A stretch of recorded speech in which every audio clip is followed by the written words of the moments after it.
Strike rate. ఇప్పుడు ఒంటరిగా పోటీ చేసి 2 చోట్ల ఓడిపోయి ఇక నాకు ఒంటరిగా పోటీ చేస్తే నా గతింతే అని నేను అవమానించడం కాదు నేను అనేది. నీ శక్తి అది అని చెప్పడానికి, మా శక్తి ఇది అని చెప్పడానికి. జగన్మోహన్ రెడ్డి గారి శక్తి 40% ఒంటరిగా వెళ్ళినా కూడా రాష్ట్రం దేశంలోనే ఏ పార్టీలకి రానంత ప్రతిపక్ష గట్టి ఎలా వెళ్ళేవని కాదు కదా, ఎలా విజయం సాధించేవాళ్ళు కావాలి. అవును, ముగ్గురం కలిపి వెళ్ళి నేను దోచుకు తింటానని ఏదో అధికారమే పరమావధిగా నేను అబద్ధాలు చెప్తాను, నేను బొమ్మలు వేసాను, వాళ్ళు బొమ్మలు వేశారు.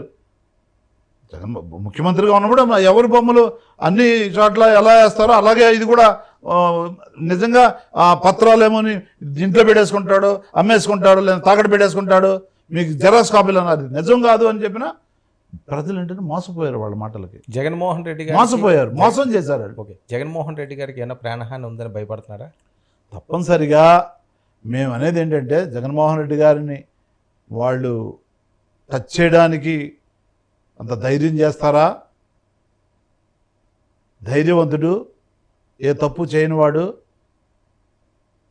చాలా సాహసంగా పరిపాలన చేసిన వారు అని నేను అనుకోను. కానీ వాళ్ళు టచ్ చేస్తారని అనుకోను. కానీ అయితే ఆయన ప్రతిపక్ష నాయకుడిగా తప్పనిసరిగా వాళ్ళకి ఇవ్వాల్సిన సెక్యూరిటీ కానివ్వండి, మాజీ ముఖ్యమంత్రి అయినా సెక్యూరిటీ ఇప్పుడు రివ్యూ ఏదో చేస్తారు, ఇంకా సెక్యూరిటీ తగ్గించింది అయితే లేదు, ఇప్పుడు ఇంకా తగ్గిస్తారు అనేటటువంటి ఊహాగానాలు. ప్రైవేట్ సెక్యూరిటీ పెట్టుకుంటారు కదా. ప్రైవేట్ సెక్యూరిటీ ఎలాగూ ఇప్పుడు సెక్యూరిటీలో భాగంగా ఇప్పుడు గవర్నమెంట్ ఇవ్వకపోతే ఏం చేస్తారనేది వాళ్ళు, ఎందుకంటే సెక్యూరిటీ అనేది ఆయన పెద్ద లీడరు.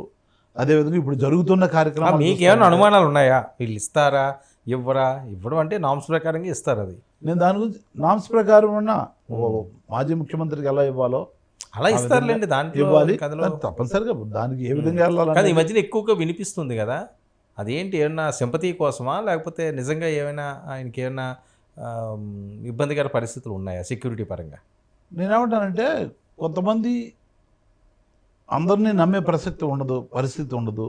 సో తప్పనిసరిగా ఆయన లీడర్గా, మా పార్టీ అధ్యక్షుడిగా, మాజీ ముఖ్యమంత్రిగా, 2 సార్లు ప్రతిపక్ష నాయకుడిగా, 3వసారి కూడా ప్రతిపక్షాన్ని నిర్వహిస్తున్నారు కాబట్టి ఆయనకి తప్పనిసరిగా సెక్యూరిటీ థ్రెట్ అనేది ఉంటుంది.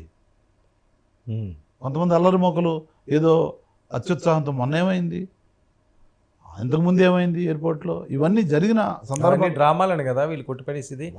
గులకరాయి, కోడికత్తి వాళ్ళు చేస్తున్నారు డ్రామాలు కాబట్టి వాళ్ళకి డ్రామాలు కనపడతాయి. వాళ్ళు చేసే అన్ని డ్రామాలే కదా. ఇప్పుడు ల్యాండ్ టైటిలింగ్ యాక్టర్ డ్రామా చేశారు, చేసి మోసం చేశారు ప్రజల్ని. అదేవిధంగా ఇప్పుడు అమ్మఒడి ఎంతమంది ఉంటే అంతమందికి మైకులు పెట్టి చెప్పారు. జగన్మోహన్ రెడ్డి గారు ఏమి చేయలేదు. ఆయన నమ్మిన వాళ్ళు అందరూ పటాపంచలు అయిపోయారు. ఏంటి పదవులు లేకపోతే ఎవరు ఉండరా ఆయన పక్కన? అట్లానే ఎందుకు అనుకోవాలి. ఇప్పుడు 4 రోజులు అయింది. మరి ఈ 4 రోజులు వాళ్ళని మీరు కామెంట్ చేసినప్పుడు కనిపించట్లేదా? 4 రోజులే కదా అయిందని. మీరు జనాలు ఉండలేదు అనే దానికి మేము చెప్తున్నాం. ఇప్పుడు జగన్మోహన్ రెడ్డి గారు కూడా రిజల్ట్ వచ్చిన మరుసటి రోజు నుంచి ప్రజలకు కలవడం మొదలెట్టారు. నేను రోజు అదే ఆఫీస్లో ఉన్నా కాబట్టి రోజు వందల మంది వచ్చి ఆఫీస్కి వస్తున్నారా? రోజు వస్తున్నారు. ఆయన ఇంత ముందు ఎప్పుడు రాలేదేమో 5 సంవత్సరాలు ఆఫీస్కి. అదే రోజు ఆఫీస్లో ఉన్నాడు ఆయన.